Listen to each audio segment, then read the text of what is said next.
everyone. My name is Ubunjina Abdulkodri Olavide, and my partner is. My name is Olale Sam Abiodun. We are here to interview and talk about Beverages series and all that. Without wasting much of our time, I would like to ask some few questions. Firstly, why do you decide to be a trainer of beverage series and powder series products? Mainly for the series products, that's the beverage. It's something I've been doing for long. I grew up in the north, so if you look at it, these are things that is very common there. So by the time I came here and I heard about it, I said I should put in and see, and so I was selected. So mainly, why do we do it? Because we discovered that a lot of people like to take drinks from the carbonated drinks. So for me growing up, I did not want to take too much sugar. So we started making them at home. And then with time, I started doing it on a larger scale. My mom is into it very well, even till now. She was then and into it till now too. So then I decided to go into it too. And so far, it has been good. So the essence is just to ensure that we make something that is natural without any additive. So everything we use in the production and from natural source. The next question, can you explain the basic process of this production? Basically, no, it's not just one. Okay. It's not just one. For instance, we have the tiger nuts that we do. We also make zobo and we make soy milk. That's for the beverage part. And we also make into powder.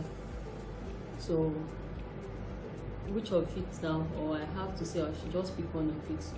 So if I want to pick one of it, we can talk about the tiger nuts, and for that one, we make use of tiger nuts, the seed. It's tiger nut seed.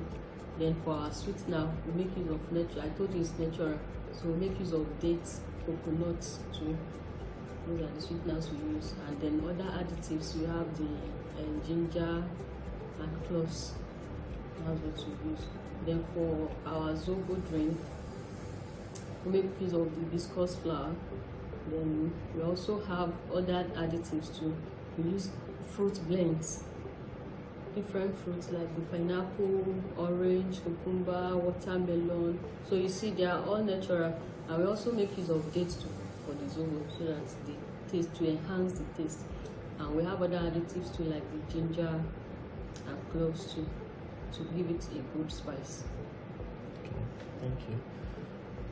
The next question, what are the safety measures to be taken in the production process?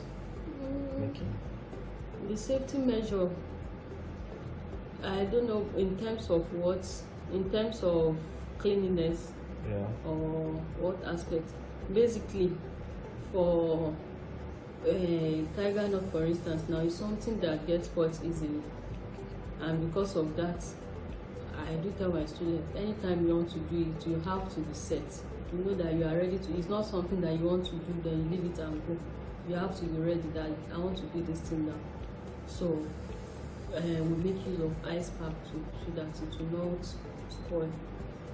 Then while blending too, you have to, if you are taking it to those grinding outside, you ensure that if possible they'll have to open up their machine, the grinding machine, so that you will not have any kind of contaminant. So as a microbiologist too, I do tell them to, the way you handle it, the kind of water you use, it has to be something that is safe, because this is something that is going into human body. So you don't want people to take it and come down with illness.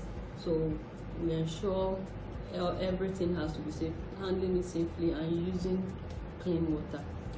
Okay, thank you. The next question, what are the challenges that can be faced in the production? The challenges we do face, especially, is for the tiger nut. If you want to produce it in bulk, you have to be, it gets spoiled easily, like I said before. So the challenge is then is something that is very hard. The seed is very hard on its own. So making use of blender would have been the best, but what kind of blender? So you need a very strong and powerful blender that will be able to grind it, which is something that we have not really had. So in the past, I make use of my own blender to showcase the students how to do it. Then put ourselves in the group. So that's how we have been able to overcome this in the past. The next question: what are your students' success story? A majority of my students have been doing it too on their own, and I do make sure too, as part of the assessment, they have to do it too on their own. By the time I show them this how to do it, so I make sure they do it on their own too, and it helps them to continue even after the program, which is something I've heard from a number of them too. I'll go for the last question. Your advice for students starting these skills? My advice for them is just that they should, is little at a time, then they should not give up. When you are doing something like this, you need to be able to convince. I do tell them in class too, what's your marketing strategy? You need a very good marketing strategy. People don't want to people will not just, you can't just tell somebody that I'm selling it and you expect them to collect it from you. So you have to put in a very good marketing strategy so that you'll be able to convince your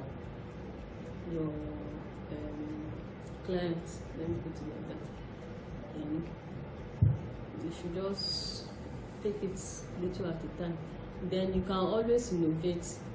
Why? Tell them to, if there's anything you feel that you want to be innovative with what you are producing, so you try it at home, you see how it goes. If it's fine, before you release it to people outside, and let them start taking it. Okay, man.